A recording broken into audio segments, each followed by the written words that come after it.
उठो तो ऐसे उठो, फक्र हो बुलंदी को भी, झुको तो ऐसे झुको, बंदगी भी नाच करे। दोस्तों स्वागत है आप सबों का आपके अपने चैनल nextST.in पर। दोस्तों आज हम लोग रेशियो एंड प्रोपोर्शन के सबसे अंतिम लेक्चर 7वें लेक्चर को कवर करेंगे। इससे पहले हम लोगों ने 6 लेक्चर को कवर किया है। आपको अगर कोई बेसिक में प्रॉब्लम हो तो आप उन वीडियोस को देखें, इसके बाद आप इस लेक्चर को अच्छे से समझ पाएंगे। दोस्तों आज हम लोग मिसलेनियस टाइप के प्रॉब्लम को सॉल्व करेंगे, जो भी एडवांस लेवल के यानी कि रेशियो एंड प्रोपोर्शन के जितने कठिन से कठिन सवाल बन सकते हैं वो सारे के सारे क्वेश्चन हम आपके बीच लेकर आए हैं। तो आप अंतिम तक एकदम वीडियो को बिना स्किप किए जरूर देखिएगा कैसे हम लोग चुटकियों में सवाल को सॉल्व करते हैं। तो चलिए शुरू करते हैं पहले सवाल से। चलिए पहले सवाल को देखते हैं। पहला सवाल क्या है जरा पढ़िए, आपकी स्क्रीन पर होगा सवाल। हम पढ़ते हैं सवाल को। ए और बी का अनुपात 2:3 है तथा बी और सी का अनुपात 4:5 है। देखिएगा ऐसे सवाल तो हम लोग बहुत सारा किए हुए हैं, थोड़ा सा अलग टाइप का था इसीलिए हम आपको दिए। ए और बी का अनुपात 2:3 है और बी और सी का अनुपात 4:5 है। बी और सी का अनुपात 4:5 है। तो आपसे पूछा ए स्क्वायर अनुपात बी स्क्वायर अनुपात बी सी, ए स्क्वायर अनुपात बी स्क्वायर अनुपात पी सी। देखिएगा सबसे पहले हम लोग क्या करते हैं, बी को इक्वल करते हैं, बराबर करते हैं। तो यहां अगर आप 4 से गुना करिएगा तब बी बराबर होगा और यहां 3 से गुना करिएगा तब बराबर होगा, यानी बी को बराबर कर देना है ना। तो 4 दूना 8, ये 4 तिया 12, 4 तिया 12, 5 तिया 15, यानी क्या लिखेंगे अब ए अनुपात बी अनुपात सी जब लिखना होगा तो क्या लिखेंगे 8:12:15। लेकिन एक मिनट रुक जाइए, आपसे ए अनुपात बी अनुपात सी थोड़े पूछा है, आपसे ए स्क्वायर अनुपात बी स्क्वायर अनुपात बी सी पूछा है। तो ए स्क्वायर यानी 8 × 8 = 64 अनुपात बी स्क्वायर यानी 12 × 144 अनुपात बीसी यानी बीसी 15 × 12 तो 15 × 12 होता है 180, है ना। अब देखिए कटने वाला है क्या, कटने खुटने वाला बिल्कुल है, लगता है 4 से कटेगा। 16 चौके 64 और 4 तिया 12, फिर कितना बचा 2 पर 4 24, 4 छके 24, ठीक है। फिर कितना हो जाएगा ये 4 से 4 चौके 16 हो गया और 4 पंचे 20 हो गया, यानी 16:36:45। आगे कटने वाला नहीं है तो ऑप्शन कौन सा हो जाएगा, ये हो जाएगा हमारा कौन सा 16:36:45, ऑप्शन नंबर सी आपका आंसर हो जाएगा। आ गया ना समझ में, सी आंसर हो गया, ठीक है ना। मजा आएगा। अभी तो थोड़ा सा स्टार्ट किए हैं, अभी तो एक से बढ़कर एक सवाल आना बाकी है। ट्रेन चलेगी, इंजन चलेगी और एकदम एक से बढ़कर एक सवाल करेंगे, जितने भी टफ से टफ सवाल हो सकते हैं। इसके बाद किसी को हाथ लगने नहीं दीजिएगा रेशियो प्रोपोर्शन में। तो चलिए दूसरा सवाल परखते हैं आपके सामने। दूसरा सवाल आपके सामने हाजिर है, आप पढ़िए सवाल को। क्या लिखा हुआ है, यदि ए अनुपात बी 2/9 अनुपात 1/3 हो। ए अनुपात बी कितना है 2/9 अनुपात 1/3, ठीक है, ठीक है। और क्या दिया हुआ है, बी अनुपात सी क्या दिया हुआ है 2/7 अनुपात 5/14 और डी अनुपात सी, देखिए डी अनुपात सी दिया, इसको हम सी अनुपात डी बना लेते हैं। तो सी अनुपात डी जब बोलेंगे तो ये हो जाएगा 3/5 अनुपात 7/10, ठीक है, उलट जाएगा। तो हमारा क्या हो जाएगा, पूछा आपसे ए अनुपात बी अनुपात सी अनुपात डी का वैल्यू क्या होगा। तो बहुत ही आसान है, क्या करना है, बट्टे वाला में अक्सर दिक्कत हो जाता है कुछ लोगों को, कुछ साथियों को। तो क्या करना है, देखिए 9 है और 3 है तो इसका एलसीएम लीजिए, 9 और 3 का उससे गुना कर दीजिए। 9 और 3 का एलसीएम 9 आता है, तो इसको जब 9 से गुना करिएगा तो ये बन जाएगा 2 अनुपात, इसको 9 से करिएगा तो 3 तिया 9, यानी ए अनुपात बी एक्चुअली में क्या है 2:3 है। बट्टे हट गया तो देखने में अब आसान लग रहा है, अब जल्दी बनेगा। अच्छा यहां बताइए 2/7 और 5/14 में क्या करिएगा, एलसीएम दोनों का लीजिए, 14 आएगा, 14 से गुना करिएगा तो क्या बन जाएगा, ये 4 बन जाएगा, अनुपात ये बन जाएगा 5 बनेगा। 14 × 14 करेंगे 1 आएगा तो 5 आएगा। अच्छा 5 और 10 में क्या करिएगा, 10 से जब आप गुना करिएगा, दोनों में 10 से जब आप गुना करिएगा तो ये गुना होके क्या हो जाएगा 5 दूना 10, 3 दूना 6, अनुपात ये हो जाएगा 7। लेकिन अभी भी काम नहीं बना है, आप ए का 2 बी का 4 ऐसे करके नहीं ले सकते, क्यों, क्योंकि बराबर नहीं है। देखिए तो बी का यहां कितना वैल्यू है, बी का वैल्यू है 3, बी का वैल्यू कितना है 3, यानी बी को 3 बोलेंगे तो यहां बी को तो 4 बोल रहे हैं। तो बात तो नहीं बन रही, बराबर करना पड़ेगा। तो बराबर करने के लिए फिर से हमको यहाँ 4 से गुना करना पड़ेगा और यहाँ 3 से गुना करना पड़ेगा, ठीक है ना। जब इसको 3 से गुना करेंगे तो ये 12:15 बन जाएगा, और इसको जब हम 4 से गुना करेंगे बन जाएगा 8:12। देखिए B12, यहाँ भी B12, ठीक। अच्छा, एक समस्या और आ रही है, क्या आ रही है सर? C यहाँ 6 है, C यहाँ कितना है? 6 है, लेकिन C यहाँ तो 15 है। यहाँ पे C 15 है, यहाँ पे C 6 है, तो 6 को 15 के बराबर करना है, 15 और 6 को जब बराबर करना है तो एक ही उपाय है, इसको आप 6 से गुना करिए और इसको आप 15 को 2 से गुना करिए, 15 दूना 30 हो जाएगा और 6 पंजे 30 होता है, यानी C अनुपात D, यानी यहाँ पे C आ जाएगा 30 और यहाँ C आ जाएगा 30, तो 6 पंजे 30 हो जाएगा, ये 30 अनुपात 7 पंचे 35 हो जाएगा। बात समझ में आ रही? अच्छा, यहाँ आइए तो कितना बन जाएगा ये? 12 दूना 24 अनुपात 15 दूना 30, ठीक है। C का वैल्यू 30, यहाँ भी C का वैल्यू 30, आ रहा समझ में। लेकिन एक समस्या और है, क्या है समस्या? कि यहाँ पे B का वैल्यू 24 है, लेकिन यहाँ B का वैल्यू 12 है, तो इसको भी आपको 2 से गुना करना पड़ेगा, तो ये बन जाएगा 8 दूना 16 अनुपात 12 दूना 24, यानी A अनुपात B आया 16 अनुपात 24, B अनुपात C आया 24 अनुपात 30 और C अनुपात D आया 30 अनुपात 35। बात समझ में आ रही है? तो यहां से क्या कह सकते हैं हम? A अनुपात B अनुपात C अनुपात D। आप देखिएगा एक चीज इसमें, जहां जहां A आ रहा है, A तो खैर एक ही जगह आ रहा है, तो वैल्यू उसका है 16। B देखिए यहाँ पे मैं देर से समझा रहे हैं हम आपको, ताकि इजीली समझ में आ जाए, फिर आपको दिक्कत नहीं होगा। B के लिए यहाँ 24, यहाँ भी B के लिए 24, C के लिए 30, यहाँ भी C के लिए 30। समझ में आ गया? तो A अनुपात B अनुपात C अनुपात D कितना हो जाएगा? 16 अनुपात 24 अनुपात 30, 16 अनुपात 24, सॉरी यहाँ पे देखिए 16, यानी A है 16, B कितना है हमारा 24, ठीक है, B 24 और C कितना है 30 और D कितना है 35, यानी 16 अनुपात 24 अनुपात 30 अनुपात 35, कुछ कटने वाला नहीं है, यानी इसके अनुसार आपका ऑप्शन नंबर कौन सा हो जाएगा सही? B, option number 16, 24, 30, 35, option number B इसका सही आंसर है। आ गया ना समझ में? तो ऐसे करेंगे, जब भी बट्टे में सवाल नजर आएगा तो ऐसे करेंगे, बहुत ही इजी मेथड से हो जाता है। तो चलिए अगला सवाल देखते हैं। क्वेश्चन नंबर 3 का दुख तकलीफ दूर करिए। देखिए आपके स्क्रीन पे दिखाई दे रहा है, ये फेंक दिए सवाल, देखिए दिखाई दे रहा है क्या? तो चलिए हम पढ़ते हैं सवाल को। क्या लिखा हुआ है कि A अनुपात B प्लस C का वैल्यू है 1:3। देखिएगा ध्यान से, A अनुपात B प्लस C का वैल्यू कितना दिया हुआ है? ये वैल्यू दिया हुआ है आपको 1:3, ठीक है। और फिर क्या दिया हुआ है? यहां इक्वल टू का साइन दे सकते हैं आप, इक्वल टू का साइन। इसके बाद यहां क्या लिखा हुआ है? C अनुपात A प्लस B, ये जो दिया हुआ है, क्या दिया हुआ है? 5:7 दिया हुआ है, ठीक है। तो आपसे पूछा है B अनुपात A प्लस C का वैल्यू, B अनुपात A प्लस C का वैल्यू। एक बात जरा बताइए, देखिएगा ध्यान से करेंगे इस सवाल को हम लोग। कैसे करेंगे? यहां पे देखिए, अगर हम A को बोल दे 1, A को 1 अगर बोल देते हैं, A को क्या बोल देते हैं? 1 बोल देते हैं, तो B प्लस C मिलके 3 हो रहा है, B प्लस C मिलके 3 हो रहा है। देखिएगा ध्यान से, A को अगर 1 बोलेंगे तो B प्लस C मिलके 3 हो रहा है। अच्छा, C को यहां अगर हम 5 बोलते हैं, C को क्या बोलते हैं? 5 बोलते हैं, तो A प्लस B मिलके 7 हो रहा है, A प्लस B मिलके क्या हो रहा है? 7 हो रहा है। अब एक बात जरा ध्यान से समझिएगा, क्या समझिएगा कि C अकेला 5 है, C अकेला कितना हो रहा है? 5 हो रहा है। जब C अकेला 5 हो रहा है तो यहां कैसे कुछ के साथ जुड़ के 3 होगा? क्योंकि नेगेटिव नंबर तो हो नहीं सकता, ऋणात्मक संख्या, तो इसका मतलब इसको कुछ न कुछ से गुणा करना पड़ेगा। किसी न किसी चीज से क्या करना पड़ेगा? गुना करना पड़ेगा। अच्छा, गुना किसे कर सकते हैं हम? 2 से करेंगे तो ये बनेगा 6, जब 2 से करेंगे ये बनेगा 6 बनेगा, और ये बन जाएगा जब 2 से, चूंकि A अनुपात B प्लस C, जब इसमें 2 से गुना करेंगे इसमें होगा, तो A बराबर हो जाएगा 2, A बराबर क्या हो जाएगा? 2, और B प्लस C हो जाएगा हमारा कितना? 6। जब B प्लस C है 6 और A है 2, तो A प्लस B मिलके कितना होना चाहिए? देखिए C है यहाँ 5, जब C है 5 तो B है 1। देखिए C की जगह अगर 5 रखिएगा तो B बराबर 1 आएगा। जब B बराबर 1 आ जाएगा आपका और A बराबर 2 है, तो 1 यानी 2 और 1 मिलके 3 होना चाहिए। यहाँ पे तो 7 है, यानी बात नहीं बनेगी 2 से, तो इसको हटा देते हैं। 3 से गुना करिए, किससे गुना करिए? 3 से।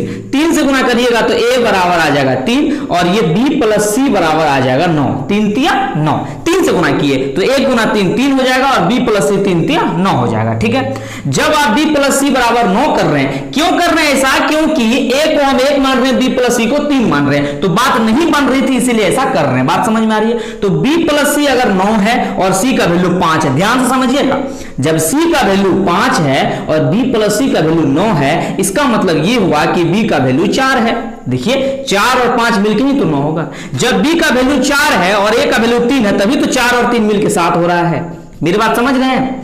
जब b का वैल्यू 4 है और a का वैल्यू 3 है तो 4 प्लस 3 मिलकर 7 हो रहा है, यानी कंडीशन सेटिस्फाइड हो गया है। यानी कि हमारे पास a का वैल्यू है 3, b का वैल्यू है 4 और c का वैल्यू है 5। और आपसे पूछा क्या है? b अनुपात a प्लस c, b अनुपात यानी 4 अनुपात a प्लस c यानी 3 प्लस 5 यानी 8, यानी इसका आंसर हो जाएगा 1 अनुपात 2। क्लियर है ना? 1 अनुपात 2 इसका आंसर हो जाएगा, यानी कि ऑप्शन नंबर ए। ठीक है ना? मजा आया ना? टेंशन मत लीजिए, अभी तो लंबा लंबा सवाल आना बाकी है। अभी तो एक से एक सवाल, टोटल 25 सवाल हम लोग करेंगे, जिसमें आपको कभी भी कोई डाउट होने वाला नहीं है, फिर कभी नहीं रहने वाला है कोई डाउट। तो चलिए इसी तरह से एक और सवाल को लेते हैं। चलिए तो देखिए तो चौथा सवाल को पढ़िएगा, सवाल फेंक रहे हैं आपके सामने, ये रहा सवाल। पढ़िए क्या सवाल है, बड़ा मजेदार सवाल है। क्या अभी तो धीरे धीरे रस मिलना शुरू हुआ है, टेंशन नहीं लीजिए। देखिए कैसा कैसा सवाल हम लोग करेंगे। क्या सवाल हम पढ़ते, धीरे धीरे पढ़िएगा, कोई सुनेंगे आराम से। त्रिभुज ABC में s माइनस a अनुपात s माइनस b अनुपात s माइनस c का जो रेशियो है, यानी कि जो समानुपाती किसका, 11 अनुपात 8 अनुपात 7 है। जहां s अर्ध परिमाप बोलेगा तब क्या आपको पता है, s होता है सेमी पेरीमीटर यानी अर्ध परिमिति या अर्ध परिमाप, जिसका वैल्यू होता है a प्लस बी प्लस सी बट्टे 2। नहीं जानते हैं तो बता दे, बताइए त्रिभुज का तीनों साइड को अगर आप मान लीजिए ये त्रिभुज, थोड़ा सा चर्चा हम कर देते हैं। त्रिभुज का अगर ये तीनों साइड है a प्लस बी प्लस सी, तो त्रिभुज का परिमाप तो यही होता है a plus B plus C. और ये जो s होता है, पढ़े हैं छोटका क्लास में 9 क्लास में हीरोन्स फॉर्मूला, उसको आप लोग हीरो का फॉर्मूला कहते हैं क्या? यही से होता आता है, s आता है तो क्या लिखते हैं, हीरोन्स के फॉर्मूला से त्रिभुज का क्षेत्रफल कहते हैं under root s into S minus A into S minus B into S minus C. लेकिन फॉर्मूला यहां नहीं लगाएंगे, आपसे तो सिंपल रेशियो पूछा है। तो s क्या होता है, a प्लस बी प्लस सी बटे 2। अच्छा एक बात बताइए, जब हमको a प्लस बी प्लस सी चाहिए तो क्या हम ऐसे नहीं लिख सकते हैं, a प्लस बी प्लस सी बराबर 2 गुना s का लिख सकते हैं? दिमाग में खाली आप रखिएगा। तो चलिए अब आते हैं सवाल पे। सवाल क्या दिया हुआ है कि त्रिभुज ABC में s minus A S minus B S minus C इतना के अनुपात में, हमको को बात बताइए, सबको जोड़ दीजिए, सबको क्या करिए, जोड़ दीजिए। s minus A S minus B S minus C को अगर आप जोड़िएगा तो क्या बन जाएगा, s s s मिलके 3s बन जाएगा। खोल के बता दें, देखिए s minus A plus s minus B plus s minus C, इधर का इधर जोड़ दिए और उधर का उधर जोड़ देते हैं। 11 8 19 7 26, बात समझ में आ रही है? 11 8 19 7 26 हो गया। एक बात बताइए तो s s s मिलके 3s हो जाएगा। माइनस ए माइनस बी माइनस माइनस को है कॉमन लिए, इसको लिख दिए a प्लस बी प्लस सी बराबर कितना, 26। बोलिए गलत की सही? गलत की सही? एकदम सही है। अच्छा एक बात बताइए, a प्लस बी प्लस सी को हम 2 गुना s का 2 गुना यानी 2s लिख सकते हैं। क्या लिख सकते हैं, 2s लिख सकते हैं। आपसे सवाल में क्या पूछा था, a अनुपात b अनुपात c, ये भी आप कर सकते हैं। 3s तो यहाँ है, ये है। अच्छा a प्लस बी प्लस सी क्या होता है, a प्लस बी प्लस सी परिमिति तो होता है, और a प्लस बी प्लस सी क्या होगा, s का 2 गुना, क्योंकि ये अर्ध परिमिति होता है, परिमिति का आधा होता है। यानी आपको हम पहले बताए हैं a प्लस बी प्लस सी को क्या लिख सकते हैं, 2s। तो ये हो गया 3s माइनस 2s बराबर का 26। अब मेरी बात समझिए, 3s में से 2s जाएगा तो s आएगा, s आ गया 26। अच्छा को बात बताए, हड़बड़ाइए नहीं, जब s 26 है तो 2s कितना होगा, 52 होगा। आप कहिएगा ये क्या आप बोला रहे हैं सर, ये क्या 2s आप लिख दिए, क्यों लिखे? इसलिए लिखे, आपसे अनुपात पूछा है, a अनुपात b अनुपात c। क्या पूछा है, a अनुपात b अनुपात c। जब हम अनुपात जोड़ के मान निकालेंगे तो बनेगा a plus B plus C, और a plus B plus C s थोड़ी होता है, s का का दोगुना होता है, यानी कि ये पूरा का पूरा परिमिति है, जबकि s क्या है, सिर्फ अर्ध परिमिति है, तो 2 से गुना कर देंगे, इसका मतलब परिमिति 52 है, यानी परिमिति क्या है, 52 है। तो किसमें देखिए वैल्यू 52 हो रहा है, जिसमें वैल्यू 52 हो रहा है ऑप्शन में, वही हमारा आंसर है, एकदम चुटकियों में आंसर। देखिएगा 8 7 15 11 जुड़ेगा तो 26 होगा, बात नहीं बनी। यहां जाइए 14 17 और 29 जोड़िए, 9 7 16 4 20 का 0, 2 बचा और 3 2 5 50 हुआ, ये तो ऐसे गलत हो गया। यहां आ जाइए तो 8 5 13 13 9 22 का 2 हुआ, 2 बचा और 3 2 5 हुआ 52, 26 दूना 52, यानी कि आपका ऑप्शन नंबर सी सही है। डी को तो चेक ही नहीं करेंगे, सी मिल गया। समझ में आ रहा है, टेंशन लेने की जरूरत नहीं है। मजा आया ना, क्या किए, मोटा मोटी कुछ नहीं किए, खाली s बराबर a प्लस बी प्लस सी बट्टे 2 का फॉर्मूला लगाए, काम बन गया। यहां ये पता होना चाहिए s अर्ध परिमिति होता है और पूरा परिमिति जो होता है वो a प्लस बी प्लस सी होता है। दुनिया में किसी भी चीज का परिमिति चारों तरफ का घेरा का जोड़े तो होता है, कुछ आपको दे दिया, भले एग्जैक्ट इसका हम नहीं निकाल पाएंगे परिमिति, लेकिन चारों तरफ से बाउंड्री को जब हम जोड़ देंगे वही तो हमारा परिमिति आता है ना। एक जानकारी के लिए आपको बता दिए। चलिए एक और सवाल लेते हैं। चलिए 5वां सवाल देखिएगा। 5वां सवाल बहुत ही खूबसूरत सवाल है, दिमाग खाली आपको लगाना है, हम पढ़ देते हैं। एक बार इंग्लिश में पढ़ने का मन होता है, पढ़ें, लिखा हुआ है, देखिए आपका इंग्लिश हिंदी दोनों है।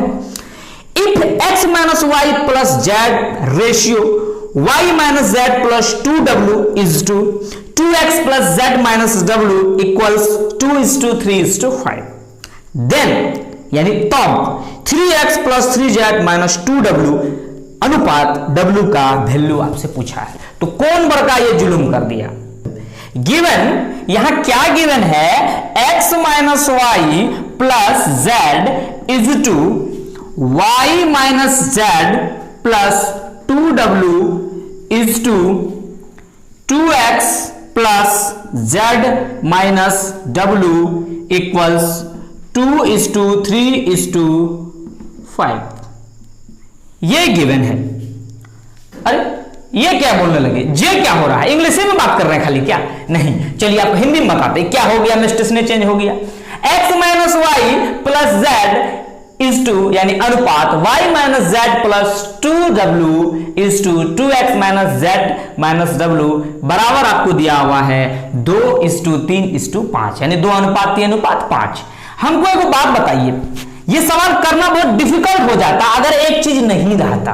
क्या नहीं रहता, एक बात जरा बताइए, ये 2 और 3 को जोड़िए तो कितना हो रहा है, 2 और 3 को जोड़िएगा तो 5 हो रहा है, और अकेला ये 5 यहां है। इससे एक बहुत बड़ा हिंट्स मिल रहा है। क्या मिल रहा है कि पहले दूसरे को जोड़ के तीसरे के बराबर कर देना है। देखिए पहले दूसरे को जोड़ के तीसरे के बराबर कर देना है, तो पहला और दूसरा को जोड़िए तो देखिए यहां हम जोड़ते हैं आराम से, देखिए तो उधर जगह थोड़ा कम पड़ जाता है। देखिए यहाँ x minus Y plus Z, उसमें जोड़ना है, क्या जोड़ना है, y minus Z plus 2w, ठीक है। इसको ये यानी जुड़ के देखिएगा 2 और 3 जुड़ के 5 के बराबर, यानी इसके बराबर, किसके बराबर, 2x plus Z minus w। बोलिए गलत की सही। सबसे इंपॉर्टेंट लाइन यही है कि पहला और दूसरा का जो योग है तीसरे के वियोग के बराबर, वियोग के बराबर नहीं, पहला और दूसरा का जो योग है तीसरे के बराबर। देखिए 2 और 3 मिलके 5 हो रहा था। अगर ये नहीं दिया रहता तो मुश्किल हो जाता सवाल को करना। अब एक बात बताइए, जो कटने फुटने वाला है काटिए उसको। ये z से z गया, y से y गया, क्या बच गया हमारे पास, x plus 2w is equal to 2x plus z minus w। अब मेरी बात धीरे धीरे सुनिएगा, हल्ला गुल्ला नहीं। क्या एक बात बताइए, इस माइनस w को हम इस साइड ला लेते हैं, देखिएगा इस माइनस w को हम इस साइड ला लेते हैं तो 2w और इस पर लाएगा तो 1w, तो 3w हो जाएगा। 3w बराबर 2x में से 1x चल जाएगा तो क्या बन जाएगा, x बनेगा प्लस का z बनेगा। चमका कि नहीं चमका, समझ में आया। देखिए फिर से बताते हैं, माइनस w इस पर लाएगा तो 2w और 2x में से 1x जाएगा तो x प्लस z, यानी 3w बराबर x प्लस z। आप उसको w भी है क्या, w भी नाम होता पता है ना आपको, तो चलिए कोनो बात नहीं, 3w बराबर x प्लस z। अब क्या करेंगे, हम दोनों तरफ 2 से गुना कर देंगे। ये क्या भोकाल बता रहे हैं सब, सुनिए आराम आराम से सुनिए, सवाल को देखिए ना क्या बोल रहा है। अगर आप दोनों तरफ 2 से गुना करिएगा तो 3 दूना 6W बराबर 2x प्लस 2z। बोलिए गलत की सही, हाँ की ना बोलिए। 2 से गुना करिएगा तो 3 दूना 6W, 2 से गुना करिएगा तो 2x और 2 से गुना करिएगा 2z। ऐसा क्यों किए, क्या इसके पीछे कोई रीजन है? बिल्कुल है। सवाल में क्या पूछा देखिए तो, सवाल अच्छा 3x प्लस 3z दिया ना, 3x प्लस 3z पूछा तो 2 से गुना मत करिए, 3 से गुना करिए। सॉरी क्षमा प्रार्थी हैं हम, 3 से गुना करिए। किससे करिएगा, क्योंकि आपसे 3x प्लस 3z दिया ना सवाल में, तो 3 से करिएगा तो 3 3 या 9, 3 से करिएगा तो 3x और 3 से करिएगा तो 3z। समझ में आया ना, 2 से काम बनने वाला नहीं है, 3 से। 2 रहता तब 2 से करते, तो 3 3 9W, 3x और 3z। आपसे सवाल में पूछा 3x plus 3z minus 2W। देखिएगा 3x प्लस 3z माइनस का 2W अनुपात W, यही तो पूछा है। कोई अनर्थ वाली बात थोड़ी ना पूछ दिया आपसे। बताइए तो 3x और 3x और 3z मिलके क्या हो रहा है, 9W। क्या हो रहा है, 9W माइनस का 2W, अब भागा किससे, W। 9W माइनस 2W मिलके क्या हो जाएगा, 7W। W कटा 7 अनुपात 1 यानी 7 अनुपात 1, 7/1 यानी 7 अनुपात 1। जरा सा देख लीजिए तो ऑप्शन नंबर ए है कि नहीं है। समझ में आया ना, कुछ नहीं किया। यहां सबसे बड़ी जो बात है दिमाग में रखने वाली क्या है कि 2 और 3 मिलिए के 5 हो रहा है, इसका मतलब J और J मिलके जिसके बराबर होगा। मोटी मोटी बात समझ में आई, टेंशन लेने की जरूरत नहीं, अभी तो शुरू हुआ है। आप अंत तक देखिएगा वीडियो को, आप स्किप तो करिएगा नहीं तो पीछे आके समझना पड़ेगा, फिर समय तो उतना ही लगेगा। और बीच में एक ठो बात और बोल देते हैं, वीडियो अच्छा लग रहा हो तो फैला दीजिए अपने दोस्तों के साथ, शेयर कर दीजिए ताकि उनको भी पता चले कि एक और सर आए हैं यूट्यूब पर जो पढ़ाते हैं गणित, कैसे एकदम पूरा एंजॉय के साथ। तो चैनल को सब्सक्राइब कर दीजिएगा, दोस्त के साथ शेयर कर दीजिएगा, लाइक करने का मन होगा तो लाइक भी कर दीजिएगा। तो चलिए अब एक और सवाल करते हैं, छठा सवाल। छठा सवाल देखिए दोस्तों, 5 नंबर सवाल तक हम लोग कर चुके हैं। छठा सवाल जरा ध्यान से देखिएगा, क्या है सवाल, पढ़िए बोर्ड पे क्या लिखा हुआ है। 2 संख्याएं 3 और 5 के अनुपात में है, यानी 2 संख्या हैं जो 3 और 5 के अनुपात में है। दोनों में से 9 घटाया जाता है, दोनों में से क्या घटाया जाता है, 9 घटाया जाता है, तो अनुपात 12:23 हो जाता है। तो संख्याएं बताइए। देखिए ये संख्याएं 3 और 5 के अनुपात में, मान लेते हैं संख्या है 3x और ये संख्या दूसरी संख्या है 5x। पहली संख्या 3x, दूसरी संख्या 5x, दोनों में से जब 9 घटाते हैं तो क्या आता है, 12/23 आता है। क्या आता है, 12/23।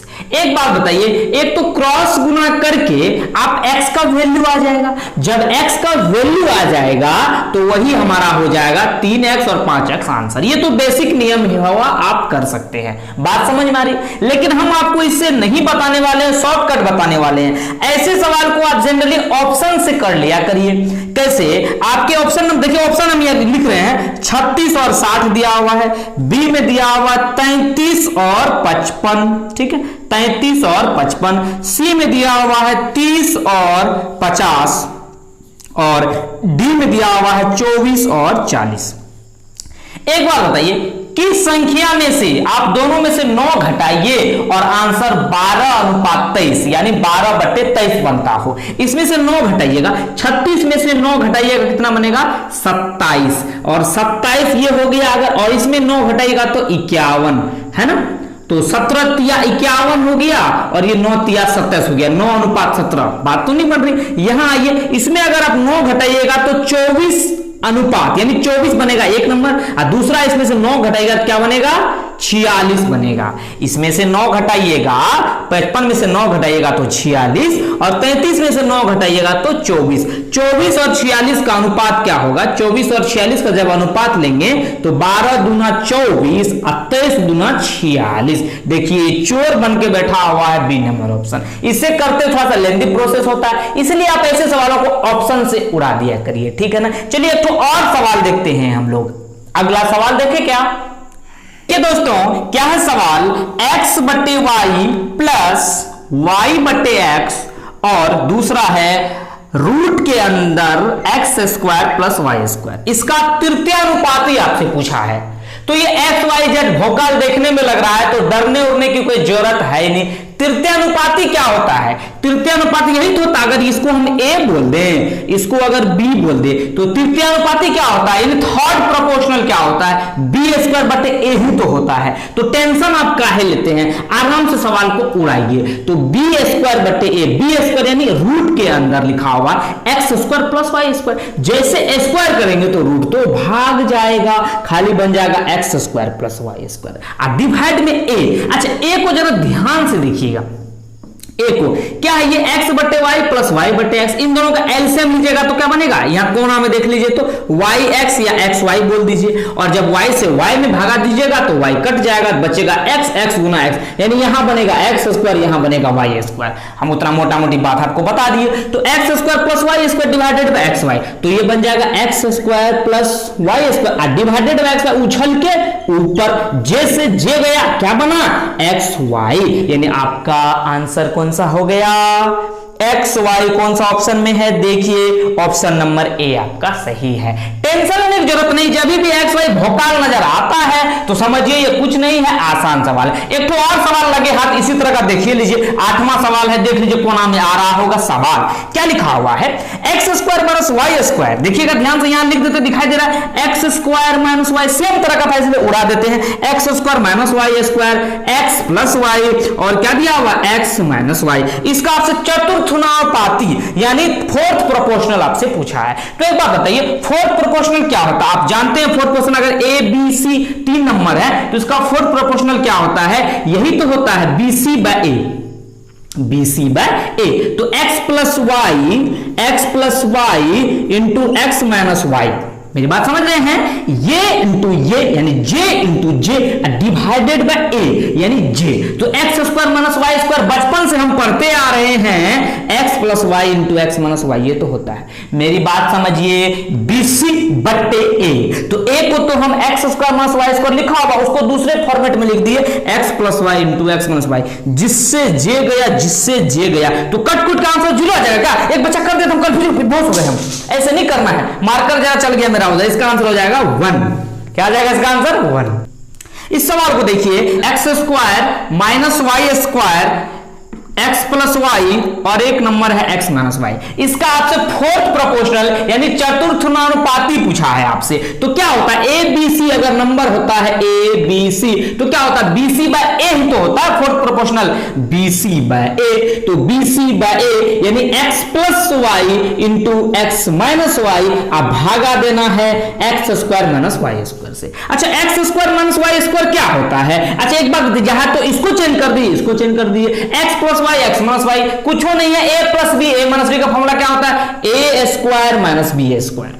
अगर इसको ए बोल दे, इसको बी बोल दे, यानी ए माइनस बी कर दे, ए प्लस बी कर दे, तो क्या बन जाएगा ए स्क्वायर माइनस बी स्क्वायर। और यहां क्या नीचे पहले से रखा हुआ है A square minus B square, ऊपर नीचे कट के आंसर क्या आ जाएगा 1। तो आपका ऑप्शन सी सही है। बिल्कुल समझ में आया ना, तो टेंशन मत लीजिए। अब हम लोग चलते हैं कुछ लैंग्वेज वाले सवाल पे, अब सिलसिला जारी होता है। तो चलिए अगला सवाल करते हैं। नवा सवाल आपके सामने हाजिर है, पढ़िएगा सवाल को, आ गया लैंग्वेज वाला सवाल। तो बिल्कुल टेंशन मत लीजिए, क्या लिखा हुआ है पढ़िए। 180 रुपया को 66 पुरुषों और महिलाओं में बांटा गया है, यानी टोटल 180 रुपया है, 66 पुरुषों और महिलाओं में बांटा गया है, यानी पुरुष और महिला जोड़ के 66 को व्यक्ति है। बहुत अच्छी बात है। फिर क्या है, सभी पुरुषों को मिलने वाली कुल राशि तथा महिलाओं को मिलने वाली कुल राशि का अनुपात 5:4 है। देखिए कुल मेल को और कुल फीमेल को जो राशि मिल रहा है ना, उसका अनुपात 5:4 है। यह है कुल राशि। क्या है ये, कुल राशि, यानी जितना भी मेल होगा यानी पुरुष होगा उसको अगर 5 रुपया मिल रहा है, तो जितना भी फीमेल है उसको 4 रुपया मिल रहा है। आप 500 400 अब समझ में, 150 120 ऐसे समझ सकते हैं। बात समझ में आ रही। चलिए फिर क्या है, तथा एक पुरुष तथा एक महिला को मिलने वाली राशि का अनुपात 3:2 है। यह भी राशि ही है, ये भी राशि ही है, लेकिन ये प्रत्येक को प्राप्त के लिए, प्रत्येक को प्राप्त राशि। सर इसमें उसमें फर्क क्या है? फर्क ये है, ये जितना भी मेल को मिलेगा उसका रेशियो है, और ये एक एक आदमी को कितना मिलेगा उसका रेशियो है। बात समझ में आ रही है? ऐसा सवाल हम लोग पहले भी कर चुके हैं ना। फिर क्या है, तो पुरुषों की संख्या बताइए, और टोटल 180 रुपया है, कोना में लिख लेते हैं 180 रुपया है, और 66 गो पुरुष है, याद रखने के लिए। आपसे पूछा है पुरुषों की संख्या। हमको एक बात बताइए, अगर 1 मिनट थोड़ा सा आपको हम इसके संबंधित एक बात बताते हैं। अगर हमको 100 रुपया बांटना है, अभी आपको चमक जाएगा, अगर हमको 100 रुपया बांटना है और प्रत्येक आदमी को 5-5 रुपया देना है, अगर 100 रुपया बांट देना है और प्रत्येक आदमी को 5-5 रुपया देना है, इसका यह मतलब हुआ कि टोटल 20 गो आदमी है। कै गो आदमी है? 20 गो आदमी। तब ना 5-5 करके जोड़ेंगे तो 100 रुपया पूर जाएगा। अब हमको एक बात, आप कैसे जाने? ऐसे हवा में बात तो नहीं किए, आप भले 20 बोले, लेकिन दिमाग के अंदर जो कैलकुलेशन हुआ वो क्या हुआ कि कितना पैसा भाई कितना कितना दे रहे हैं, यानी कुल कितना पैसा कितना दे रहे हैं, यही होता है व्यक्तियों की संख्या। बहुत अच्छी बात है। कितना पैसा? 5 रुपया, यानी 5, और कितना करके 3 करके। ठीक, कितना रुपया पुरुषों में बांट रहे हैं और कितना करके दे रहे हैं, तो 5/3 हो गया, यानी ये पुरुष की संख्या हो गया। 5/3 क्या हो गया? पुरुष की संख्या। बहुत अच्छी बात है। प्लस, और ये क्या दिया हुआ है? देखिए, अनुपात मानिए या प्लस मानिए, चलिए ऐसे ही मान लीजिए। ये क्या बन गया? 4/2, यानी 2। 4/2 यानी 2, यानी ये हुआ आदमी का संख्या, ये हुआ महिला का संख्या, यानी ये पुरुष का संख्या, महिला का संख्या। तो हमको एक बात बताइए, पुरुष का संख्या और महिला का संख्या मिला के कितना है? 66 गो है। तो इसको अगर आप जोड़िएगा तो क्या बनेगा? 5×6 11/3 बनेगा कि नहीं बनेगा? 11/3 अगर 66 है तो 11×6 66, तो 1 बराबर 18 आया कि नहीं आया? 1 बराबर, यानी 1 किसको दिखाएगा? 18 को दिखाएगा। और ये क्या था? ये संख्या था। ये क्या था? संख्या था, महिला और पुरुष को दिखाने के लिए। यानी 1 अगर 18 को दिखा रहा है तो पुरुष के लिए 3 है, तो 18×3 54, और महिला होता तो 18×2 36। 36 और 54 को जोड़िएगा तो आपको निश्चित रूप से क्या मिलेगा? ये 66 मिलेगा। देखिए 18×3 54, सॉरी बताइए कुल राशि क्या था? 5/3। यहां से करेंगे, यहां से करेंगे। एक मिनट, ये आया प्रत्येक, यानी एक के लिए आया 5/3, और क्या आया? ये 2 दिखा रहा है किसको? फीमेल को। तो 18 है ना, देखिए यहाँ पे 1 18 को दिखा रहा है, तो 5/3 किसको? आदमी का संख्या तो ये न है, महिला का संख्या तो ये न है, तो 5/3 किसको दिखाएगा? 18 से गुना करिएगा तो 3×6 18, यानी 30 गो पुरुष है। अगर महिला पूछा होता तो 2×18, तो 18×2 36। देखिए 30 और 36 को जोड़िएगा तो 66 आएगा कि ना आएगा? इसका मतलब ये हुआ पुरुष की संख्या कितना हुआ? 6×5 30 गो पुरुष है और 36 गो महिला है। तो सिर्फ आपसे पुरुष पूछा है तो पुरुष का आंसर हो जाएगा डी, 36 गो, सॉरी ए, यानी कि कितना? 30। सी नंबर ऑप्शन हो जाएगा। पुरुष के लिए कितना? सी हो जाएगा 30। बात समझ में आ रही है ना? ठीक है ना? आया समझ में ना? इसमें मोटी मोटी बात क्या है कि ऐसा सवाल आपको जनरली देखने को मिलता है एग्जाम में, कुल राशि कितना दिए, यही हमको देता है नंबर ऑफ पर्सन। बात समझ में आ रही है? कितना व्यक्ति है उसका संख्या। एक सवाल और लेते हैं बढ़िया सा। 10वां नंबर सवाल को देखिए। ये सवाल आपको एग्जाम में जनरली देखने को मिलता है और आप छोड़ के आ जाते होंगे ऐसे सवाल को। अब इस सवाल को जड़ की समस्या इसका दूर करेंगे, एकदम आपको समझ में बिल्कुल अच्छे से आएगा। क्या लिखा हुआ पढ़िए। ए, बी और सी की आय का अनुपात 3, 4 और 5 है। देखिएगा ध्यान से, ए, बी और सी का जो आय का अनुपात है वो कितना दिया हुआ है? 3:4:5 दिया हुआ है। ठीक, और उनके खर्च का अनुपात ये क्या दिया हुआ है? ऐसे करके लिखते हैं ना, 3:4:5। ये है इनकम का रेशियो, और खर्च यानी एक्सपेंडिचर का जो रेशियो है वो दिया है 4:5:6। ठीक, तो आपसे पूछा यदि ए अपनी आय का 1/4 बचाता है, ए अपनी आय का, ए क्या करता है, ए आय का 1/4 बचाता है, ठीक है। तो आपसे पूछा है इनकी बचत का अनुपात क्या है, यानी ए बी सी के बचत का अनुपात आपसे पूछा है। देखिएगा ध्यान से इसे सवाल को। सबसे पहली बात आपको हम एक बेसिक बात बताने वाले हैं। आप कहिएगा सर ऐसे सवाल को तो हम लोग शॉर्टकट से करते हैं, बिल्कुल, लेकिन बाकी बचत का डेटा और दिया हुआ नहीं है, इसलिए आपको हम 1 मिनट रुक जाइए, बेसिक बताते हैं ताकि आपको समझ में आ जाएगा, फिर उड़ा देंगे इसको 2 मिनट में, ठीक है। उसमें भी कैलकुलेटिव ही वो हो जाता है, थोड़ा सा आपका कैलकुलेशन, ठीक है, तो हम तुरंत कर सकते हैं। देखिए कैसे, अगर ए का इनकम हम मान लेंगे 3x, यानी ये 3x कमाता है, इसको x में ये रियल वैल्यू आ जाएगा 3x 4x 5y, यानी ए का जो इनकम है, ए का जो आय है वो 3x है, बी का 4x है और सी का 5y है। इसका 4y मान लीजिए खर्च हो जाता है, 5y 6y, यहां x थोड़ी मान सकते हैं, यहां तो कुछ और मानना पड़ेगा ना। तो ये 4y हो गया, 5y हो गया, 6y हो गया। अच्छा बताइए, ए अगर 3x कमाता, अब ये रियल वैल्यू हो गया, यानी ए अगर 3x कमाता है और 4y खर्च कर देता, देखिए ध्यान से, 3x अगर कमाता है और 4y खर्च करता है, कमाने के बाद जो बचता है, ध्यान सुनिएगा, कमाने के बाद जो बचता है, यानी खर्च करने, कमा के उसके बाद जो खर्च करते हैं, जो बचता है वही तो बचत होता है। तो इनकम माइनस एक्सपेंडिचर क्या देगा, हमारा बचत देगा। और बचत के बारे में बोला आय का 1/4, हम ए पे सिर्फ बात कर रहे हैं, आय का 1/4, तो ए का जो आय है वो है 3x, उसका 1/4 ये हो गया। बात समझ में आ रही। अब एक बात जरा हमको बताइए आप आराम से, इसको जब हम गुना करेंगे तो ये 4 से गुना करिए, कितना हो जाएगा, 12x माइनस 16y बराबर 3x। आया, 4 तिया 12x माइनस 16y बराबर 3x। इसको इस बगल ला लीजिए, क्या बनेगा, 9x बराबर 16y। जब 9x बराबर 16y आएगा तो x बट्टे y क्या आ जाएगा, 16/9 आ जाएगा, यानी x हो गया 16, यहां से अगर देखें तो x हो गया 16 और y आ गया 9। अब एक बात बताइए, x जब 16 हो गया, y जब 9 हो गया, तो एक बात बताइए, इसका हम आराम से इसका इनकम, सबका इनकम और सबका खर्च निकाल लेंगे। जब सबका इनकम और सबका खर्च निकाल लेंगे, इसमें से इसको घटाएंगे, इसमें से इसको घटाएंगे, इसमें से इसको घटाएंगे, तो आंसर होगा कि नहीं हमारे हैंड में। चलिए जल्दी से करते हैं। x को रखिए 16, 16 तिया 48 हुआ और y को रखिए 9, 9 चौका 36 हुआ। देखिए 16 तिया 48 हुआ, 9 चौके 36 हुआ, 48 में से 36 जगह कितना बचेगा, 12 बचेगा, यानी ए का जो बचत हुआ 12 हुआ।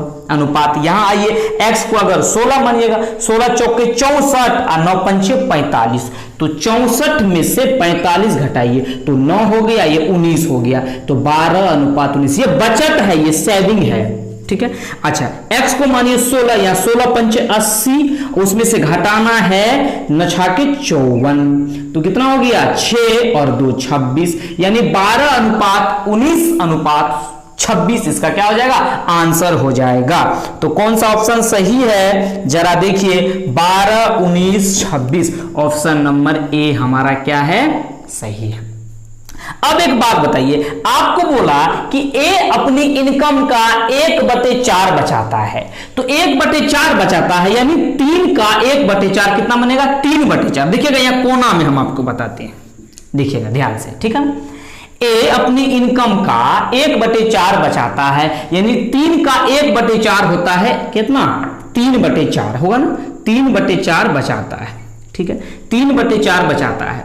तो ये जब 3/4 बचाता है और ये क्या करता है, 4 खर्च कर देता है, जब ये 3/4 बचाता है और 4 खर्च कर देता है, तो एक बात बताइए, यहां से रेशियो मेरा 3 है और 3 में से 4, देखिए अगर रेशियो में हम बात करें तो यहां 3 से 4 तो बड़ा है, तो बात तो बनेगा नहीं। आप इसको 12 बनाइए, तो 12 अगर बनाइएगा तो सब बदल जाएगा, और इसको 3/4 इसका खर्च कर दीजिए, यानी जब इसको आप घटाइएगा तो इसी हिसाब से आंसर उसका आता है। उससे शॉर्टकट प्रोसेस x और y में ही हम लोग कर सकते हैं, वो भी कैलकुलेटिव ही होता है, इसलिए ऐसे ही करेंगे इसको, ठीक है ना। तो चलिए अब इसी टाइप का एक और सवाल लेते हैं, आपका प्रैक्टिस और अच्छा हो जाएगा। चलिए दोस्तों, ऐसा ही एक सवाल आपके सामने है, सेम सवाल है कि एबीसी की आय का अनुपात, एबीसी की आय का जो अनुपात है वो दिया हुआ है 7:9:12 और इसका जो एक्सपेंडिचर है वो 8:9:15 के अनुपात में है। ए क्या करता है, अपने आय का 1/4 खर्च कर देता है, जैसा कि इससे पहले वाले सवाल में किए थे। इसको मान सकते हैं 7x, 9x, 12x, ये इसका रियल कमाई आ गया। इसको 8y, 9y, 15y मान सकते हैं। तो एक बात बताइए, जितना कमाएगा खर्च करेगा जितना, यानी कमाई में से खर्च घटा देंगे तो बचत आ जाएगा, यानी 7x - 8y बराबर क्या देगा, ए के आय का 1/4 वो बचाता है। तो ये बचत है ए का बचत है, यानी दोनों बराबर हो गया।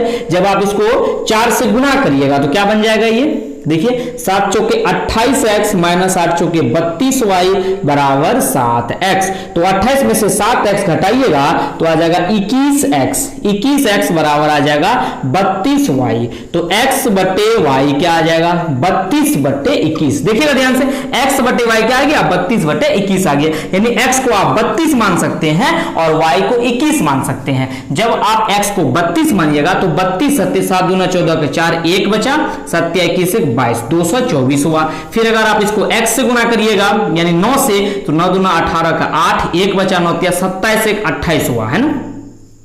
फिर इसको आप अगर 12 से गुना करिएगा तो 12 दूना 24, 7 9 12 ही था ना, 7 9 12, हाँ, तो 12 दूना 24 4 हुआ, 2 बचा, 12 तिया 36, 2 38 हुआ, 384 हुआ। y से गुना करिएगा 21 से, तो 21 8 8 एकम 8, 8 दूना 16, 168, और 21 नमा 9, 9 दूना 18, 189, और फिर 15 से करिएगा तो 15 एकम 15, 5, 1 बचा, 15 दूना 30, 1 31, 315 हुआ। यानी ये सब का कमाई आ गया और ये खर्च आ गया। तो कमाई में से खर्च घटाइएगा तो बचत आ जाएगा। तो यहां देख लीजिए, 224 में से 168 घटाएंगे तो 14 में से 8 जाएगा तो 6 हो गया, बचा 11 में से जाएगा तो 5 आ गया, यानी 56 आ गया। अनुपात यहां आ जाइए, 288 में से 189, अगर हमको 288 में से 188 घटाना होता तो आता 100, लेकिन हमको 189 घटाना है तो आंसर 99 होगा। तो 56:99। देखिए यहां तक ऑप्शन में कोई आ रहा है क्या, बिल्कुल आ रहा है 56:99, लेकिन यहां पे बी और डी भी आ रहा है, तो अंतिम तक आपको ये करवा के ही मानेगा। तो आप क्या करिए, 384 में से 315 घटाइए, तो 385 में से अगर 315 घटाते तो कितना आता, 70 आपका आंसर आता, लेकिन आप 84 में घटा रहे हैं तो 69 आपका आंसर आएगा। यानी 56:99:69, है ना। तो आपका ऑप्शन नंबर बी सही है। बात समझ में आ रही है। तो ऐसे करेंगे, ऐसे सवालों को बहुत ही इजी मेथड से, ठीक है। तो अब एक और अगला सवाल लेते हैं। देखिए 12 नंबर सवाल देखिए आपके सामने स्क्रीन पे आ रहा है। क्या है, एक हीरा 3 हिस्से में टूट गया, एक हीरा 3 हिस्से में टूट गया। इन तीनों हिस्से के वजन का अनुपात 2, 3 और 4 के अनुपात में है। हीरे की कीमत इसके वजन के वर्ग के अनुक्रमानुपाती है। यदि यह हीरा टूटने पर 52,000 का नुकसान हुआ तो हीरे की मूल कीमत क्या है। देखिएगा आराम से, पहले जो हीरा का वजन था, हीरा का जो वजन था टूटने से पहले, तो 3, 2, 5, 4, 9 था, चाहे वो ग्राम हो या कुछ भी हो, यानी कि अनुपातिक मान लिए हीरा का पहले का वजन क्या था, 9 था, ठीक है। कहा कि इसका जो हीरे का जो वजन है, इन तीनों हिस्से का वजन का अनुपात इतना, हीरे की कीमत इसके वजन के वर्ग के अनुपाती। कीमत क्या है, देखिएगा कीमत और वजन में क्या नाता है, देखिएगा वजन का अनुक्रमानुपाती है कीमत का स्क्वायर। देखिएगा ध्यान से क्या बोला ये, कि हीरे की कीमत इसके वजन के वर्ग के अनुक्रमानुपाती, ये उल्टा हो गया। कीमत जो है, कीमत अनुक्रमानुपाती है वजन के वर्ग के। देखिए ये तो लिखा हुआ है, हीरे की कीमत इसके वजन के वर्ग के अनुक्रमानुपाती, वजन के वर्ग के अनुक्रमानुपाती। हम आपको पहले बता चुके हैं, अनुक्रमानुपाती को ऐसे ही दिखाते हैं और डायरेक्ट ऐसे रिलेशन दिखाते हैं। तो एक बात बताइए, कीमत पहले क्या रहा, अगर इसको हम बराबर का साइन देते हैं तो कोई ना कोई कांस्टेंट आता है। आप जानते हैं जब ये प्रोपोर्शनल का साइन हटता है तो कांस्टेंट आता है, यानी जो कीमत जो होगा वो कोई ना कोई कांस्टेंट, और वजन कितना था पहले, 9 था, तो 9 नमा 81। बात समझ में आ रही है। यानी कीमत आपका है k गुना 81। फिर आपका क्या दिया हुआ है, यदि ये हीरा टूटने पर 52,000 का नुकसान हुआ, हीरा टूटा तो कितना के अनुपात में टूटा, ये 2, 3 और 4 के अनुपात में टूटा, 2, 3 और 4 के अनुपात में टूटा। तो एक बात बताइए, 2 का वर्ग होता है 4, 3 का वर्ग होता है 9 और 4 का वर्ग होता है 16। देखिए 3 का वर्ग होता है कितना 9, 2 का 4 और 4 का 16, तो 16 9 25 4 29। मेरी बात समझिएगा। तो एक बात बताइए, कीमत जो है, कीमत पहले क्या था, k गुना 81, पहले था कीमत k गुना 81 और बाद में क्या बना, बाद में बना ये 9 4 13 16 29 है ना। 29 का स्क्वायर कितना होगा, 29 का स्क्वायर नहीं, 29 का स्क्वायर तो करवे किए हैं, तो यानी कि जो कीमत नया होगा, नया कीमत होगा, यानी नया कीमत माइनस, देखिएगा नया कीमत यानी कि नया कीमत क्या 29, अगर हम रेशियो को 1 मान ले, इसको अगर हम 1 मान ले, देखिएगा 29 ये था हमारा, पहले का कीमत था 81 और नया कीमत था 29, और इससे हमको घाटा लग गया, कितना का घाटा लग गया, घाटा लग गया 52,000 का। देखिएगा ध्यान से, 81 में से 29 घटाते हैं, ये हमारा पहले का, अगर ये पूरा का पूरा रुपया हो गया, ये कीमत हो गया, तो ये पहले का कीमत ये था, बाद में कीमत ये हो गया टूटने पर, तो घाटा तो 52,000 का हुआ। तो ये 1 के लिए कितना घटा हुआ, 11 से 9 गया तो 2 बचा 6, या 7 में से गया 52, यानी 52 दिखा रहा है 52,000 को, यानी 1 दिखाएगा 1,000 को। जब 1,000 को दिखाएगा, आपसे पूछा था कि हीरे की मूल कीमत क्या है, हीरे की मूल कीमत क्या है, यही तो हीरे की मूल कीमत, तो 81 से गुणा करिएगा तो 81,000, यानी ऑप्शन नंबर डी इसका सही आंसर है। देखिए एक चीज हम आपको और बताना चाहते हैं, जब भी कोई चीज अनुक्रमानुपाती है आप उसको सीधा लिख सकते हैं। अगर कोई दो चीज अनुक्रमानुपाती है यानी ए और बी, तो लिखिएगा उसको a/b बराबर कोई भी कांस्टेंट, और कुछ इस तरह का वो वैल्यू दिया रहता है जिससे कांस्टेंट का वैल्यू आ जाता है, ठीक है। a/b बराबर कोई ना कोई कांस्टेंट। अगर युत कर्मानुपाती कहेगा तो ऐसे लिखा जाता है उसको, कैसे, a गुना b बराबर कांस्टेंट। ये है युत कर्मानुपाती के लिए और ये है अनुक्रमानुपाती के लिए, ठीक है। तो चलिए एक और सवाल लेते हैं बढ़िया सा।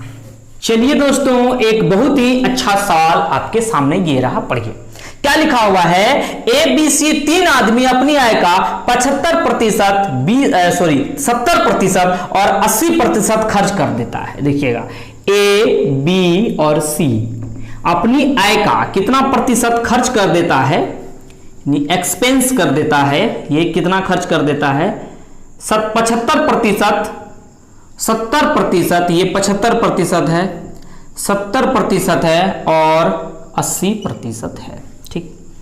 इनकी आय और इनकी आय का कुल योग, और एक बात और है, इनकी बचत का अनुपात 20, 9 और 8 है। बचत जो है सेविंग कितना है, 20:9:8 है। और इनका कुल आय 45,000 है। कुल आय कितना दिया है, 45,000 दिया हुआ है, ठीक। तो आपसे पूछा इनकी अलग अलग आय बताइए, इनकी अलग अलग आय बताइए। एक बात जरा ध्यान से आप सुनिएगा, बात से सहमत होइएगा तो बोलिएगा जी सर। अगर वो 75% एक्सपेंस करता है, अगर 75% एक्सपेंस करता है तो बचत कितना करता होगा, 75% खर्च कर देता है तो बचत करता होगा 25%। बोलिए हाँ कि ना, क्योंकि खर्च और बचत मिलके ही तो पूरा का पूरा इनकम होगा। बात समझ में आ रही, खर्च और बचत मिलके ही तो पूरा पूरा इनकम होता है, और कोई भी चीज 100% ही होता है। तो 75% जब खर्च करेगा तो 20% बचाएगा, और ये 30% बचाएगा, और ये 20% बचाएगा, क्योंकि 80% खर्च करता है तो 20% बचाएगा। अब मेरी बात समझिए, 25% किसके बराबर है, 20 के बराबर है। जब 25% 20 के बराबर है तो 1% किसके बराबर होगा, 20/25 के बराबर होगा। जब 1% 20/25 के बराबर है तो 100% किसके बराबर होगा। और ये 100% क्या है, 100% इनकम ही तो होगा। 100% क्या होगा, इनकम ही तो होगा। तो एक का जो इनकम आएगा क्या आएगा कि 25 चौके 100, 80, यानी ए का इनकम 80 आ गया। अच्छा बी का इनकम क्या आएगा जरा देखिएगा, तो जिस तरह से 20/25 आप किए उसी तरह से क्या करेंगे आप, जैसे 20/25 किए तो 9/30, 9/30 यानी 30% बराबर 9, तो 1 बराबर 9/30, तो 100% बराबर क्या हो जाएगा, ये 0 से 0 कट जाएगा, 3 तिया 9 30 हो जाएगा। यानी जो इनकम ऑफ बी है, यानी बी का जो इनकम है वो क्या हो जाएगा, 30 हो जाएगा। और सी का जो इनकम है देखिएगा, जैसे 30 आप 9/30 किए थे तो 8/20 करिएगा, 8/20 गुना 100, 20×5 140, यानी कि ये हो गया 40। लेकिन रुक जाइए, इसको जोड़िए, 80 और 40 कितना आया, ये टोटल इनकम आया ना, लेकिन टोटल इनकम किनके बराबर दिया हुआ है, 45,000 के बराबर, यानी ये सब का जोड़ 45,000 के बराबर होना चाहिए। तो 80 और 30 कितना हो गया, 110, 110 और 40 150, तो 150 जो है वो किसके बराबर है, 45,000 के बराबर है। 0 से 0 कट गया, 15 तिया 45 हो गया, 00 आ गया। 1 बराबर 300 आ गया, 1 बराबर क्या आ गया, 300। जब 1 बराबर 300 तो 8 बराबर 8 तिया 24, यानी 24,000। ए का इनकम 24,000, बी का इनकम 9,000 और सी का इनकम 12,000। आया ना समझ में, प्रैक्टिस हो जाएगी तो आप चुटकियों में उड़ा देंगे सवाल को। तो इसका ऑप्शन ए हो जाएगा आंसर। ए का इनकम 24,000, 8 तिया 24 यानी कि 24,000 और 9,000 और 12,000 कौन सा ऑप्शन में है, ए नंबर में है। ठीक है, चलिए एक और सवाल लेते हैं। देखिए सवाल को, संपूर्ण पृथ्वी पर भूमि और जल का अनुपात 1:2 है। पूरे पृथ्वी पर और उत्तरी गोलार्ध और दक्षिण गोलार्ध की बात होती है, नॉर्थर्न हेमिस्फीयर और साउथर्न हेमिस्फीयर, इसलिए पूरे पृथ्वी को 2 बराबर भागों में हम लोग बांटते हैं ना, ऊपर वाला उत्तरी गोलार्ध, नीचे वाला दक्षिणी गोलार्ध। लेकिन पूरे पृथ्वी में जो लैंड और वाटर का रेशियो है वो बोला 1:2 है। पूरे पृथ्वी पे लैंड और वाटर यानी जल और भूमि का अनुपात, भूमि और जल का अनुपात 1:2 है। ठीक है, और आपसे पूछा है कि अगर उत्तरी गोलार्ध पर यह अनुपात 2:3 है, अगर उत्तरी गोलार्ध पर, नॉर्थर्न हेमिस्फीयर पर, उत्तरी गोलार्ध पर यह अनुपात यानी ये लैंड और वाटर का जो अनुपात है 2:3 अगर है, तो दक्षिणी गोलार्ध पर आपसे पूछा है, साउथर्न हेमिस्फीयर पर आपसे पूछा है। ऐसा सवाल जनरली एग्जाम में देखने को मिलता है और इनको तो बहुत सारे साथी छोड़कर चले आते हैं, लगता है क्या एकदम डिफिकल्ट सा सवाल है, कुछ नहीं है। एक बात बताइए, पूरे पृथ्वी का मतलब जो ये नॉर्थर्न हेमिस्फीयर होता है यानी उत्तरी गोलार्ध होता है या दक्षिणी गोलार्ध होता है, ये पूरे पृथ्वी को 2 बराबर भागों में बांटता है कि नहीं बांटता है, ये बताइए। ये टोटल पृथ्वी का है कि नहीं, टोटल पृथ्वी पे अनुपात है ये, तो टोटल पृथ्वी को 2 1 3 अगर आप मानते हैं और इस पे क्या मानते हैं, 3 2 5 मानते हैं। सबसे पहले तो इन दोनों को बराबर करिए। बराबर किस लिए करते हैं आप अभी समझ में आ जाएगा आपको। 5 इसमें 5 से गुना करिए और इसमें 3 से गुना करिए, यानी ये भी 15 हो गया, ये भी 15 हो गया। रुक जाइए, आराम से, हड़बड़ मत करिए। जब ये 3 से गुना हुआ, लेकिन इसको तो हमको इसका दोगुना बनाना है, क्योंकि उत्तरी गोलार्ध पृथ्वी से मतलब 2 और 1 के अनुपात में तो होगा, अरे ये 2 गुना होगा, यानी 2 को गोलार्ध मिलता है तभी तो पूरा पृथ्वी बनता है, और ये इसका आधा है, यानी इसका आधा अगर है तो इसको हम 2 से गुना करेंगे तभी तो बात बनेगी, और इसमें 1 से गुना करेंगे तो कोई फर्क पड़ेगा ही नहीं। तो एक बार बताइए, आप कितना से इसमें गुना किए, इसमें गुना किए आप कितना से, देखिएगा इसमें 3 जो किए हैं, तो 3 तो कोई लिखा नहीं जाता, 3 तो समझने के लिए 3 और 5, तो एक्चुअली गुना कितना किए, 10 से किए। कितना से किए, 10 से। ये क्यों किए हैं, क्योंकि हम जोड़ के इतना लाना चाह रहे थे। ये 5 से जो गुना किए हैं देखिएगा, तो ये कितना बन जाएगा, 5 दूना 10, 5 दूना 10 और ये हो जाएगा 20, 10:20 कितना हो जाएगा, 10:20, और ये कितना हो जाएगा, 6:9। देखिए ये कितना बन जाएगा, इसको गुना नहीं करना है, हम आपको बोल रहे हैं 3 2 5 और इसको गुना नहीं करिए, समझने के लिए किए कि 3 से गुना, इसको 5 से गुना। ठीक है, ये जोड़े थे इसे, तो 5 गुना 2 10 हुआ, 1 गुना 10 10 हुआ, और 2 गुना 10 20 हुआ। और यहां पे 5 नहीं समझना है, सिर्फ 3 और 1 को लेना है, तो 3 गुना 1 यानी 2 से करेंगे, 3 गुना 1 3 होता है, तो 2 तिया 6 और 3 तिया 9। इन दोनों को जोड़िए तो कितना आता है, 15 आता है, और इन दोनों को जोड़िए कितना आता है, 30 आता है। तो क्या हुआ, ये 30 का आधा ही तो 15 होता है, यानी कि एकदम फिट बैठ रहा है। अब मेरी बात जरा समझिए, अगर पूरे पृथ्वी पे 10 हम लीटर में ही बात कर लेते हैं आपको समझने के लिए, 10 लीटर पानी पूरे पृथ्वी पे है और 6 लीटर सिर्फ उत्तरी गोलार्ध में है, तो दक्षिणी गोलार्ध में 4 लीटर होना चाहिए, ठीक है।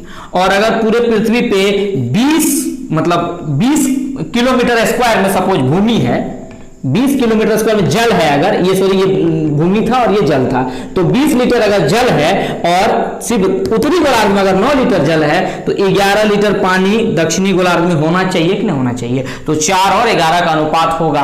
ऑप्शन नंबर आपका कौन सा है? ऑप्शन नंबर ए, यानी इसका ए आंसर हो जाएगा। यानी ऐसे सवाल में कुछ नहीं करना, जोड़ के जो आएगा उससे गुना यहां करना है। देखिएगा, जोड़ के जो आएगा यहां लिख दीजिए, इसके बाद ये जोड़ के जो यहां आएगा यहां लिख दीजिए, और इन दोनों का क्या करना है? इस तरह से गुना करना है कि दोनों बराबर हो जाए। 3 को 5 से करिएगा तो 15 होगा, और 5 को 3 से करिएगा तो 15 होगा। और बाद में क्या करना है? जो आप बाद में गुना किए सिर्फ उसी को लिखना है यहाँ पे, ठीक है। एक और सवाल इसी टाइप का, चलिए लगे हाथ देख ही लेते हैं। आप देखिए आ रहा होगा क्वेश्चन नंबर 15, देखिएगा, लगे हाथ देख ही लेते हैं। क्या लिखा हुआ? संपूर्ण पृथ्वी पर भूमि और पानी का अनुपात, भूमि और पानी का अनुपात 1:2 है। जनरली यही 1:2 ही चलता है, भूमि और पानी का अनुपात 1:2 है, ठीक है। और यहां से यही लिख देते हैं।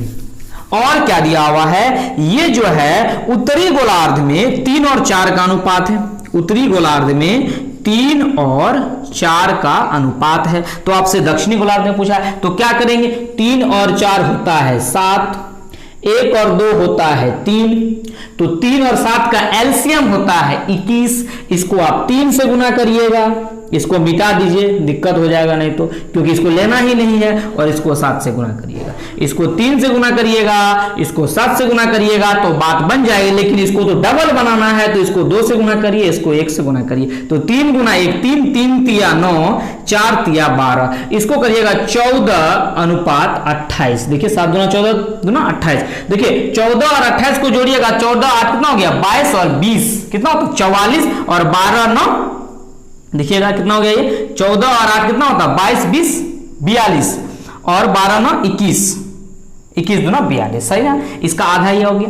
चलिए अब क्या करना है? अगर 14 लीटर अगर पानी है, ये अगर लैंड है अगर 14 किलोमीटर स्क्वायर में सिर्फ पूरे पृथ्वी पे, और यहाँ पे सिर्फ उत्तरी गोलार्ध में अगर ये 9 किलोमीटर स्क्वायर में है, एक मतलब आपको समझा रहे हैं ताकि आप इजीली समझ पाए। तो 14 में से 9 घटाइएगा तो 5 अनुपात, 28 में से 12 घटाइएगा तो 16, यानी जो दक्षिणी गोलार्ध है उसका हो जाएगा अनुपात उसमें भूमि और जल का कितना? 5:16, यानी ऑप्शन नंबर ए भी इसका सही है, ठीक है ना दोस्तों। चलिए देखते हैं 16 नंबर सवाल।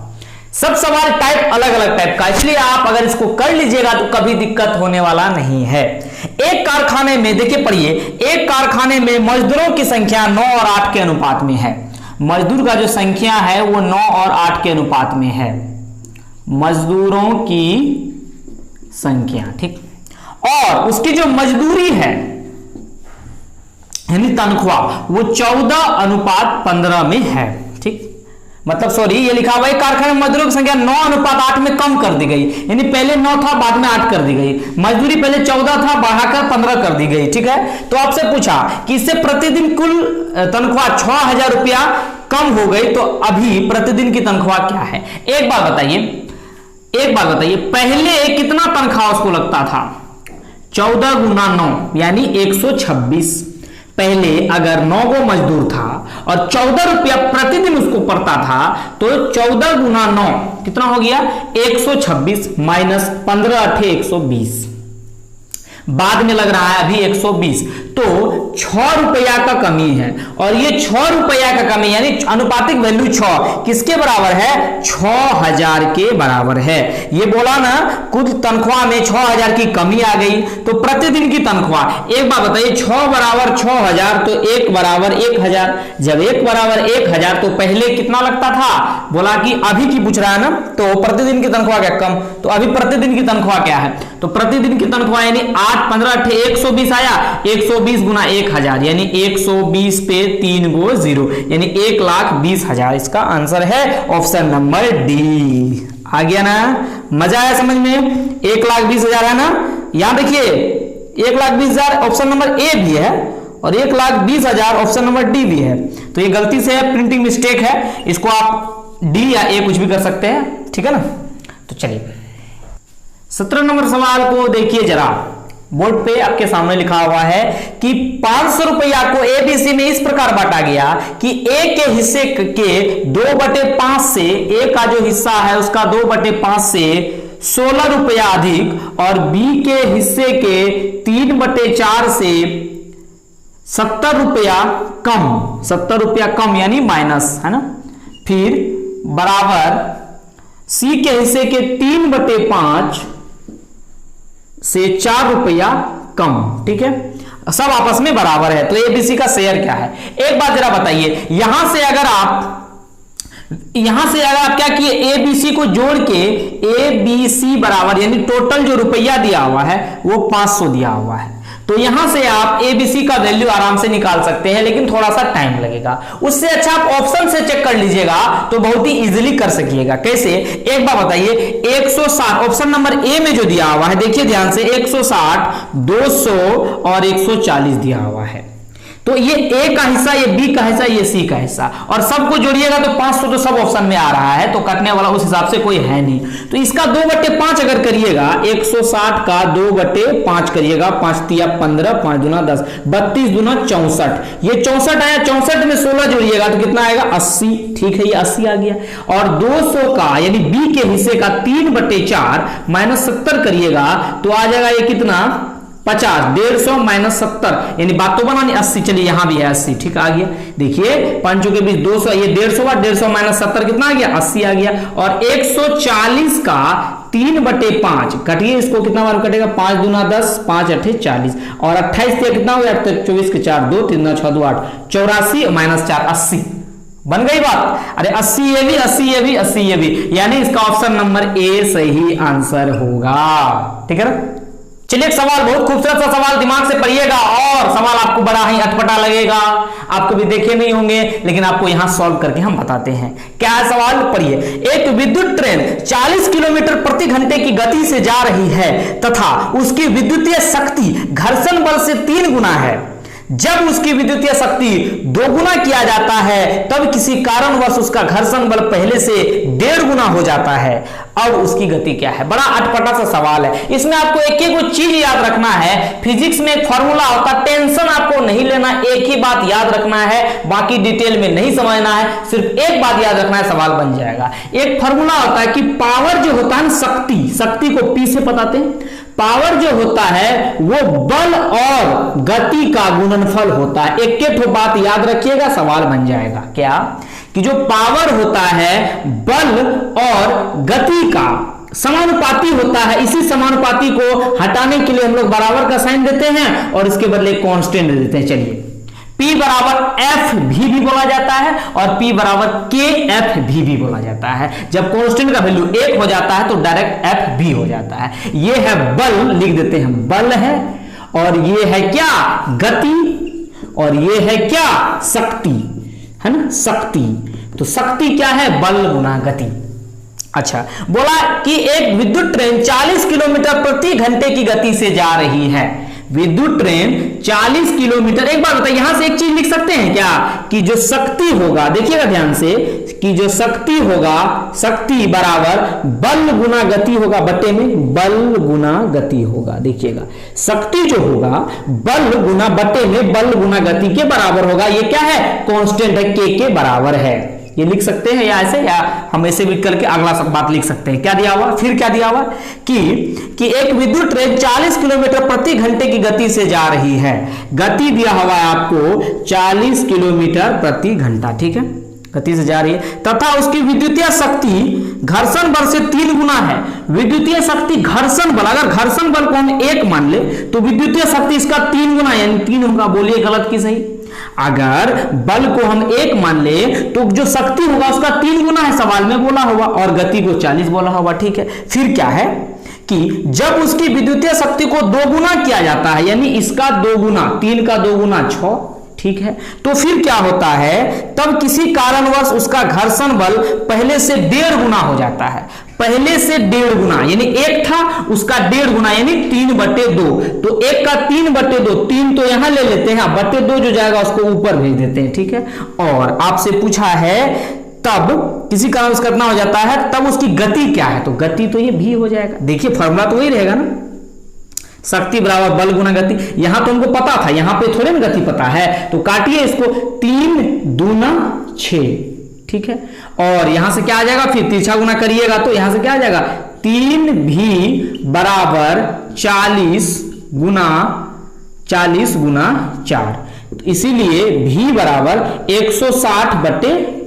160/3 मतलब 5 तिया 15, 1 पर 0 10, 3 तिया 9, 1/3 यानी 53.1/3 किलोमीटर प्रति घंटा गति होगी उस ट्रेन की।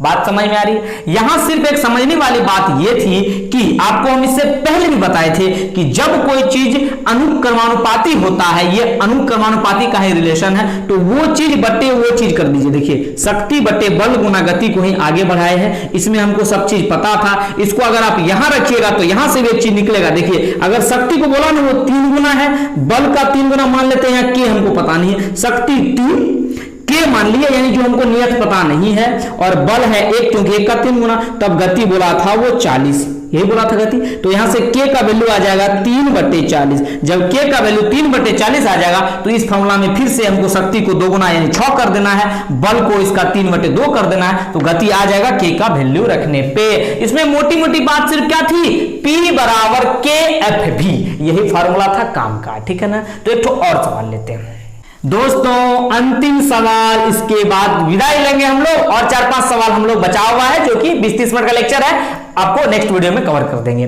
ठीक है। क्या है सवाल, पढ़िएगा। 2 स्टेशनों के बीच किसी ट्रेन के प्रथम श्रेणी और द्वितीय श्रेणी में किराए का जो अनुपात है किराए का, वो 4:1 है। प्रथम श्रेणी द्वितीय श्रेणी किराए का अनुपात 4:1। देखिएगा हवा में उड़ाते हैं, किराए का अनुपात 4:1 है।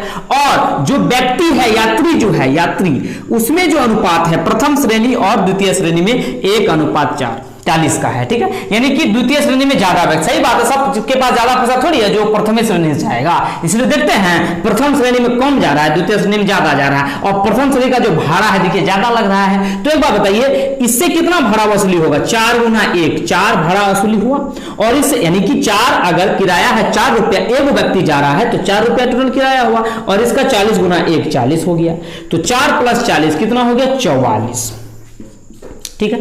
44 रुपया बोला, किसके बराबर है, 1100 के बराबर है ना। यही जो टोटल किराया है यही तो है 1100 के बराबर, समझदारी बात, जो किराया वसूली हुआ वही 1100 के बराबर है। तो 11 चौके 44 यानी 11 गुना 100 हो गया 1100, 11 गुना 4 44, और ये कितना बन कर जाएगा 25 बार में, यानी 1 किसके बराबर है, 25 के बराबर है। जब 1 25 के बराबर है, आपसे प्रथम श्रेणी के लिए बोला है कि कितना किराया वसूली होगा, तो 4 गुना 1 4, 25 गुना 4 कितना 100, 25 गुना 4 कितना 100, यानी प्रथम श्रेणी से 100 रुपया की वसूली होगी। अगर आपसे सपोज वो द्वितीय श्रेणी का पूछ देता तो 40 गुना 1 40, आप क्या करते, 25 को 40 से गुना कर देते, यानी 1000, यानी द्वितीय श्रेणी से 1000, प्रथम श्रेणी से 100, तब ना 1100 हुआ। लेकिन आपसे सिर्फ इसमें प्रथम श्रेणी का पूछा था, तो आंसर हो जाएगा 100, यानी ऑप्शन नंबर डी। तो दोस्तों टेंशन लेने की बिल्कुल भी जरूरत नहीं है, मात्र 3-4 सवाल और बचे हुए हैं जो आप नेक्स्ट वीडियो में कर लीजिएगा।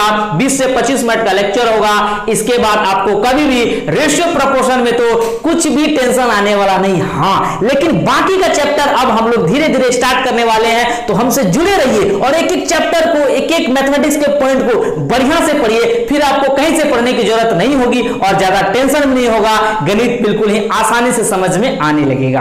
तो आप अगर हमसे जुड़े रहना चाहते हैं, हमारा वीडियो देखते हैं, तो वीडियो को शेयर करते रहिए, लाइक कर दीजिए और हमारे चैनल को सब्सक्राइब कर लीजिए। थैंक यू, धन्यवाद।